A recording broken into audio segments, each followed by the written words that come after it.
Notre prochaine invitée à cette tribune est indépendantiste depuis la fin des années 50, je pense bien. Elle était là aux premières heures du Rassemblement pour l'indépendance nationale. C'est une femme de conviction.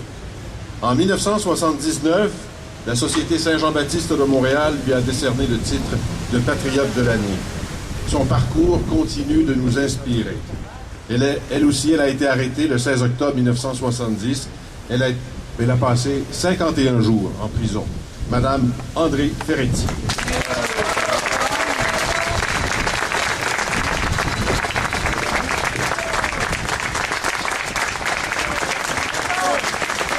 Bonjour, chères militantes et militants. Espérons que nous le demeurerons jusqu'à notre dernier souffle ou jusqu'à la victoire décisive. Il faut croire que quand on est contestataire, les femmes apparaissent au pouvoir plus dangereuses que les hommes, car moi, c'est 11 personnes qui sont venues m'arrêter. 3 policiers de chacun des 3 corps de police, fédérale, provinciale et municipale, et 2 militaires. Après avoir viré la maison à l'envers, jusqu'à vider les boîtes de cornflakes au cas où j'aurais caché je sais pas quoi, mis ma bibliothèque à terre, devinez ce avec quoi ils sont repartis. Avec les cornflakes. Avec la révolution selon Saint-Just.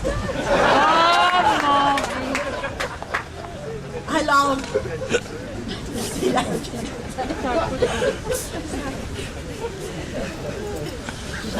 Il a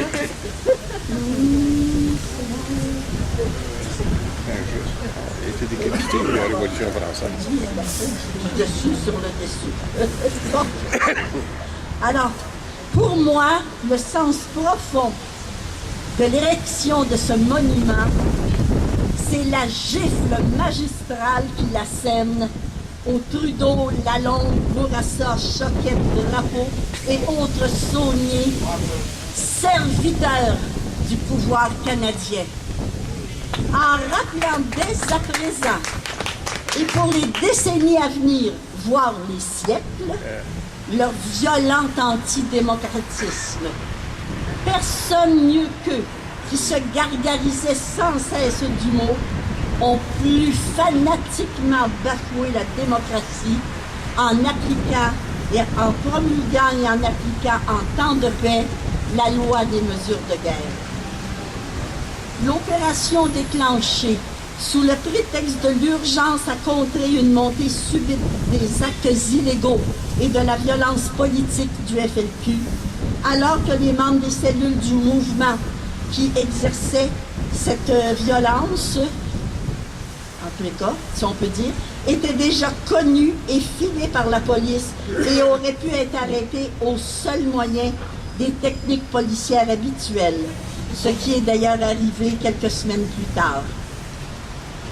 Ce qui montre à l'évidence que cette entreprise était soigneusement planifiée et qu'elle avait pour but principal de terroriser le peuple québécois et d'écraser par ricochet le mouvement indépendantiste qui portait à un niveau encore inégalé sa conscience nationale et sa volonté d'autodétermination. Les noms gravés sur ce monument ne sont pas ceux de héros et héroïnes morts au combat dans une guerre ouverte contre un ennemi déclaré. Ils sont ceux de personnes libres qui, pour le plus grand nombre, accomplissaient quotidiennement, sans tambour ni trompette, les tâches humbles, si essentielles à la bonne organisation des mouvements et partis contestataires de l'ordre établi. C'est l'originalité et la force de ce monument de révéler au monde que des citoyens engagés dans des luttes légales et pacifiques pour la libération de leur peuple et pour l'indépendance du Québec ont été brimés dans leurs droits et libertés par le Canada. Car il s'agit bien de cela.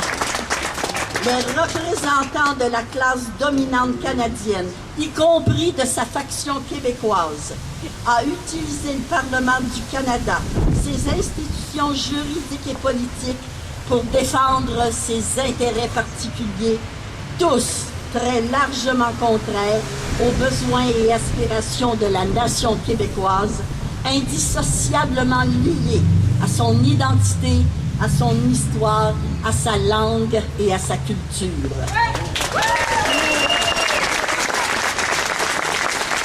En octobre 1970, comme en 1810, en 1837 et 1838, en 1870 jusqu'en 1885, en 1918, le Canada a montré qu'il était un État terroriste quand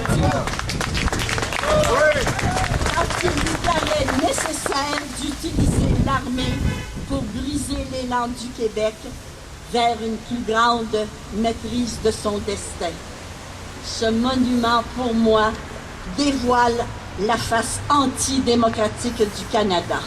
Merci à la Fondation Octobre 70. Je voudrais ajouter un mot.